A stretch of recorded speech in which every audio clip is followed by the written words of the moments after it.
Sa video na to, kakain tayo sa mga favorite lunch food spots where locals eat dito sa Phnom Penh, Cambodia. Papag-iniba ko ito mamayang gabi. Sarap. Mula sa karinderya na nagbebenta ng pork belly at chicken curry, Okay pare, this is a thing of beauty. Cheers. isang sikat na kainan na nagbebenta ng chicken rice at braised pork belly, Wow, ang sarap. At ang anghang niya. Cambodian chicken noodles, Kain na tayo noodles. Look at that. at sa huli, kakain tayo ng Cambodian lugaw. Ano naman, busog na ako. Pero ang sarap ito. Ang sarap ng lugaw mo, Cambodia. Samahan niyo man ng halian dito sa Cambodia. Ready ka na ba? Tara!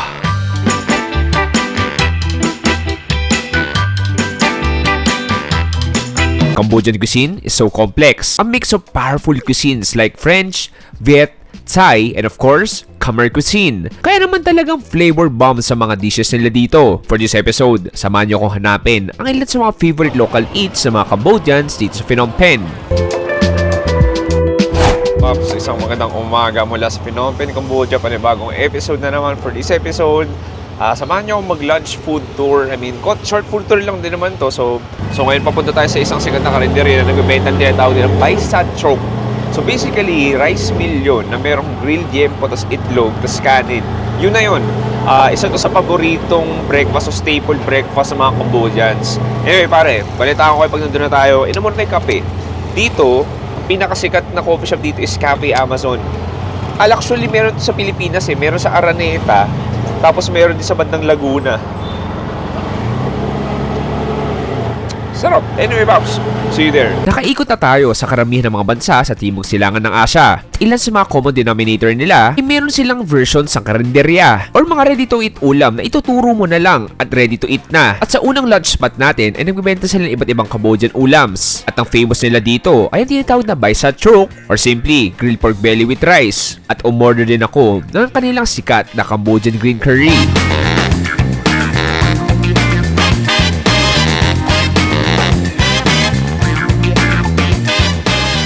Okay pare, first food stop natin, let's have our traditional Cambodian breakfast dito sa Phnom Penh. Meron tayo itong Bai Sat Chok. So basically, rice meal siya na merong grilled pork na nilagyan ng parang extra savory sauce, hindi ko masabi. Umorder din ako. So para siyang green curry na may chicken tapos iba't ibang gulay. Punta muna tayo sa national dish nila. Ay wait, meron tong libreng sabaw. Feel ko maluya to, parang tinola. Tikman natin, cheers. Oh wow, ang tamis. Parang siyang matamis na tinola. Oh nice. Yeah, lasang-lasa yung chicken stock. Nakakatawa, parang siyang tinolang matamis nga. Oh definitely may ginger yun or hindi ko alam kung galanggal ba gamit nila. Pero sarap. Okay, may cilantro din. Oh nice. Malasa yun. Gawin natin, punta tayo dito sa ating Bai Sat Chok. So basically, grilled pork belly lang yan. Simple lang din. Tapos nilagyan na parang oil na di ko masabi. Tapos may shallots din yan. Sige, kuha tayo. Ito mukhang masarap na parte ito. Mataba-taba. Kuha din tayo ng kanin. Cheers!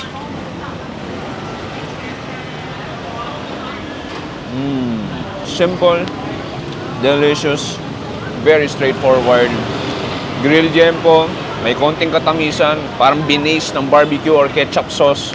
Kung nilasa sa Pilipinas, parang ganun lang din. Nilagyan lang parang konting garlic oil.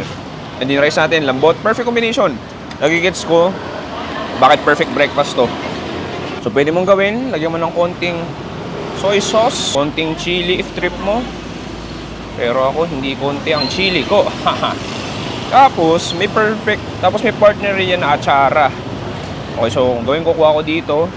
Kuha ko ng maraming sili. Kuha ko ng atsara. Kuha din tayo ng kanin. Okay pare, this is a thing of beauty. Cheers!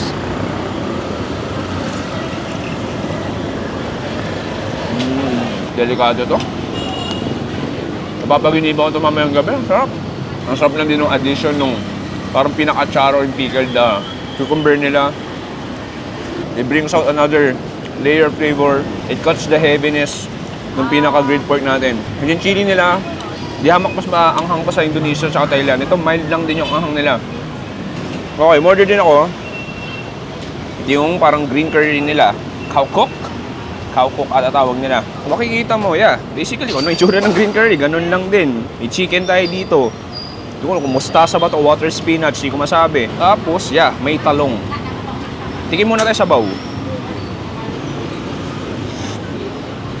Oh, nice. Lasang Thai curry. Kung lasa ng Thai green curry, ganun-ganon. Medyo creamy siya galing sa gata. And then you have the ultra-rich, flavorful na curry. Oh, nice. Ang sarap. May kantamisan din siya. Parang ito sobrang magatas. Oh, I love that, pare. Okay, so ngayon, it's time for the karne. Kuha ng karne, kuha ng konting gulay.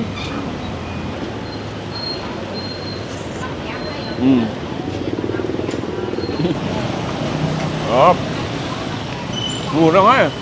Parang ano to, sa peso, 69 pesos, ang laking bowl. Kung marireklamo ko lang dito, hindi karamihan yung manok.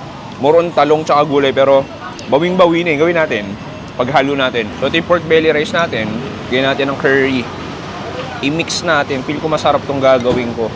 Mai pi thong bay thang kìa. Ayan, konting manok. Mai. Mai nha bay vậy mày. Ayan, kuha ko ng kanin, chicken, tapos yung ating pork.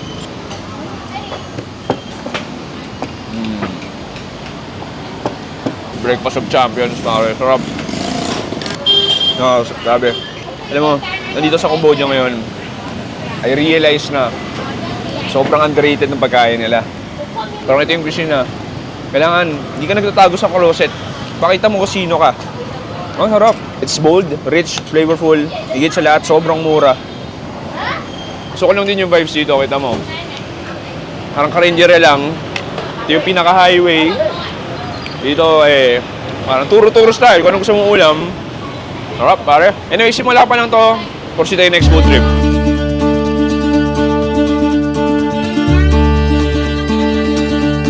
Unang food spot pa lang yon, pero grabe, nasatisfy ako sa busog at sarap. Amaya sa dulo ng video na to, kakain tayo ng Cambodian chicken noodles at Cambodian lugaw. Kailangan nyo abangan yon. But first, let's proceed sa next stop kung saan nagbebenta sila na tinatawag na Cambodian fried chicken rice at khao sat chok or braised pork belly. Halika, kain tayo ulit. Chicken.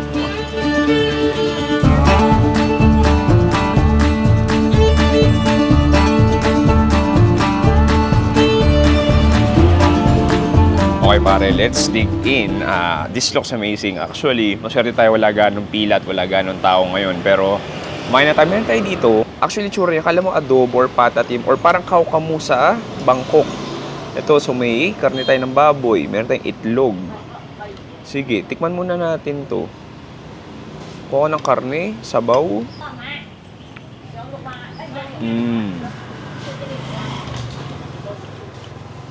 Wow, ang sarap. At ang anghang niya.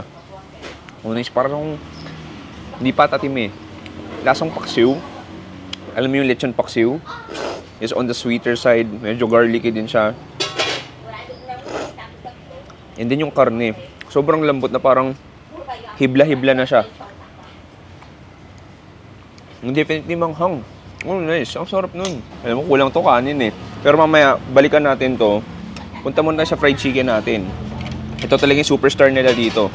So, simple lang eh. Kita mo, golden brown, fried chicken, may cucumber tayo. Tapos parang may garlic na sauce na hindi ko masabi. Gusto ko may balat. Tapos yung sauce na nilagay. Tapos kanin.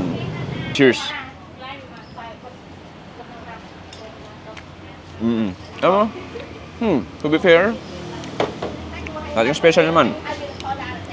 Kumbaga masarap na klase na siya ng fried chicken. Pero nating special, nagpapatuloy yung parang garlic sauce. I mean, hindi na siya sobrang lutong dahil kanina pa ito nakaprito. Pero kumbaga, kung tatanong mo nagawa niyo ba yung trabaho niya, nagawa niya naman. Ito may nakita kong parang atsara or pickles or chili, basically. Kung lalagay mo dito, kuha ka siguro ng chicken mo, tapos yung pickles. Konting anghang pa. Perfect bite to. Cheers!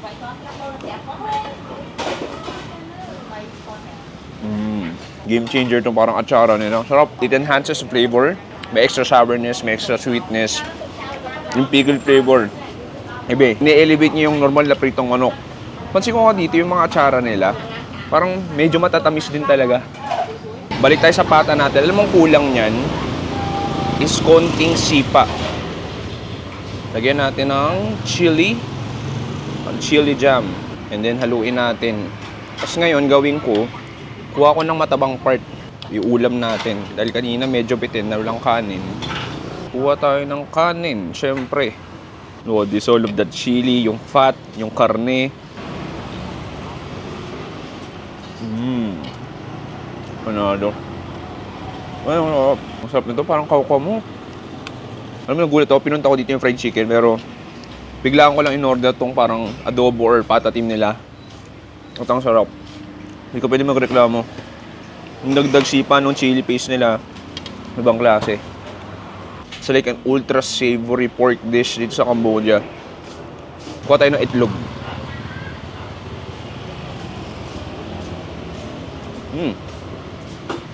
This chicken egg or duck egg? Feel ko duck egg to. Oh, duck egg to. Hindi normal lasa eh. Alam mo yung Cambodian cuisine, pansin ko. Alam mo yung itsura niya, simple. Pero gumagawa sila ng way para i-elevate siya. Kung hindi man sa lasa, babawi sila sa sausawan. Grabe, sobrang highly addictive nitong parang pata nila. Anyway, last bite tayo. Proceed tayo next food trip.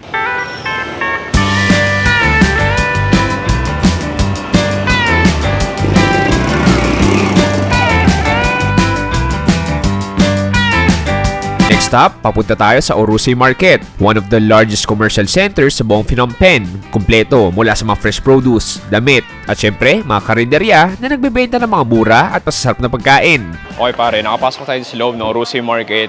Iba ang action dito. Alam mo, yung vibes ito, parang may mga palengke sa probinsya, sa Pilipinas. Like, very local, daming karinderya, daming nanananghalian ng iba't ibang Cambodian street food. Medyo nakaka-overwhelm, ang dami na di mo alam anong pipiliin. Pero may mga sikat na noodle shop dito, may mga sikat na rice mills din. Bahala na. Tignan, to.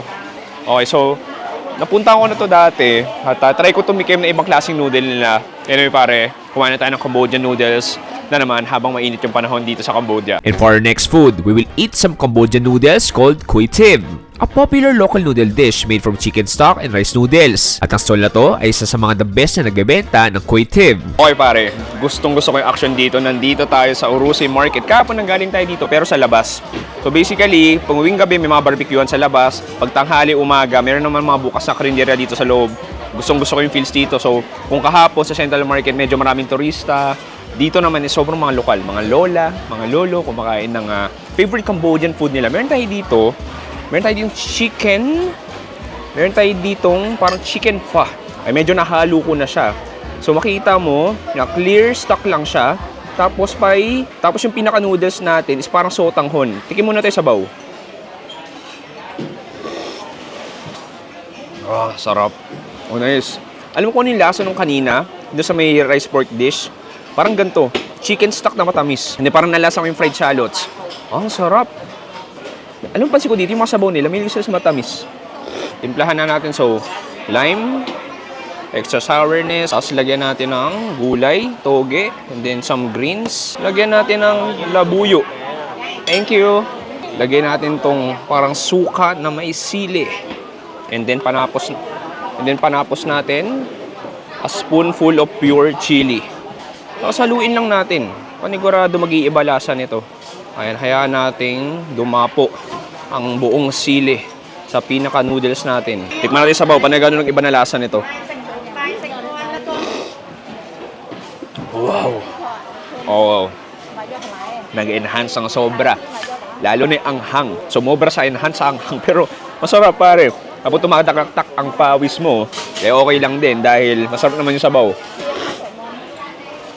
Yung acidity, yung asim, nanggaling doon sa lime. Nagka-extra tamis at asim din.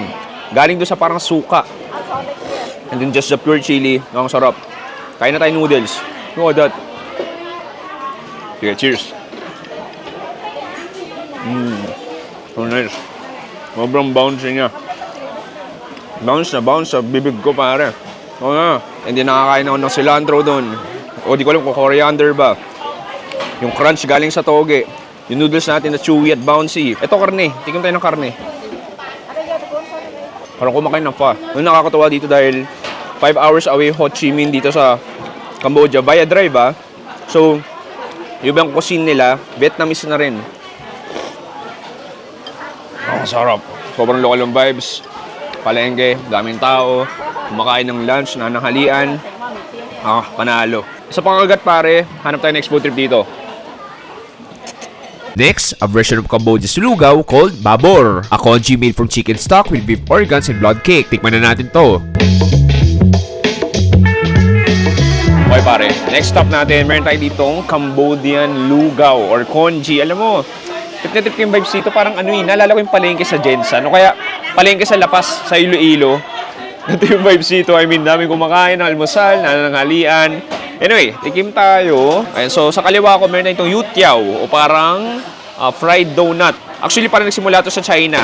So ito yung pinakalugaw natin. So makikita mo, yan, may slices ng pork, may coagulated blood, iba't ibang laman loob, may tripe, may nakikita akong parang balat, intestine, at iba pa. Haluin natin. Sige. Dahil bago natin kainin yan, gusto lang muna siya tikman as is.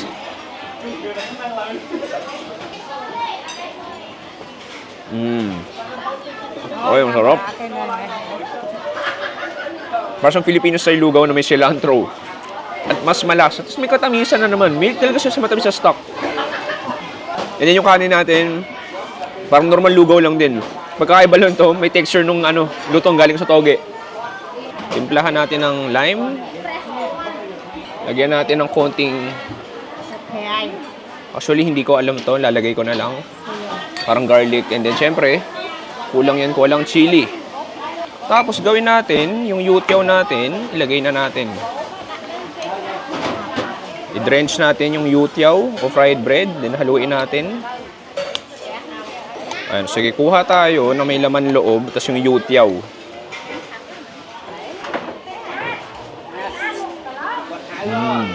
Sarap.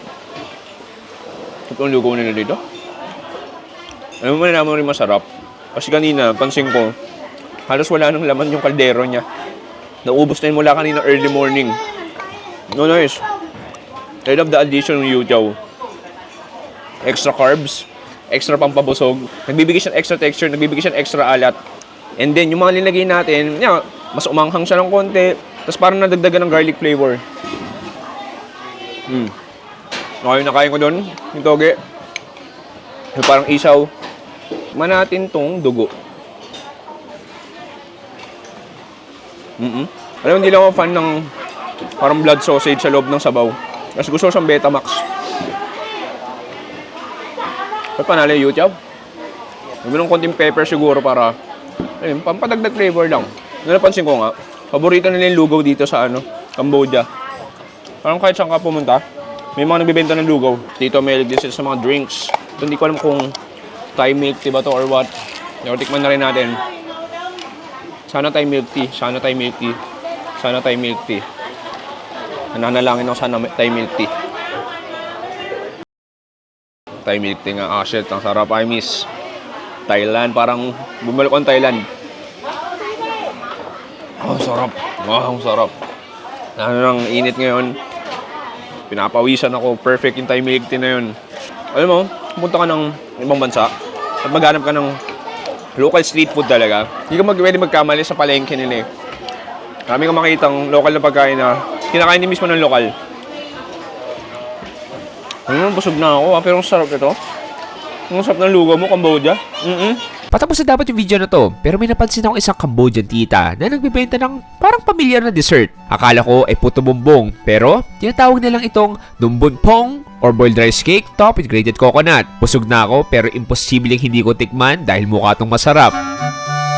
Okay pare, patapos na ako pero paglabas ko may nakita ko dito nagbebenta ng parang Cambodian puto bumbong. Pakita ko sa inyo, boom! Yun na, yung puto bumbong natin. So, nakita mo nilagyan niya ng peanuts, white sugar, and then generous amount ng pinakanyog. Hindi ko alam kung against the light pero pasensya na. Sige, tikim tayo. Gusto ko matikman lahat sa isang kagat. Gusto ko matikman yung nyog. Kinamay ko na. Cheers! Parang kumakain na... Thank you. Nakon. Hindi kinaupuan ng bait. Parang kumakain ng puto bumbong. Same time biko. Ang sarap. Yung kakanin niya, actually, wala ganong lasa. Hindi matamis. May konting alat. Maalat siya. And then nagbibigay ng extra flavor yung pinaka-peanuts natin, yung nyog, nagbibigay ng extra sweetness. Ang sarap niya, hindi nakakaumay. Parang ang sarap i-merienda nito. And then there's generous amount ng nyog, tsaka syempre, yung powdered sugar. So dito, naka-ready to take out na, bibili na lang. Oh! Cambodia. Hindi ko inasahang ganito ka kasaya. Hindi ko inasahang ganito kasarap mga pagkain mo. Ibang klase. Pare! Ang init dito. Dito nagtatapos ang ating episode ngayong araw. Sana nag-enjoy kayo doon. Mainit man masasarap at mura street po dito sa Phnom Penh. Awa. Pagod na no? Pero maraming salamat sa panonood. Sana nag-enjoy kayo doon. From that pork rice, that green curry, that noodles, yung congee hanggang dito sa masarap na putong bumbong ni Auntie. Maraming salamat sa panonood. Si Chewy, this is Phnom Penh, Cambodia. Nagsabi, stay safe. Good night and goodbye. Bang!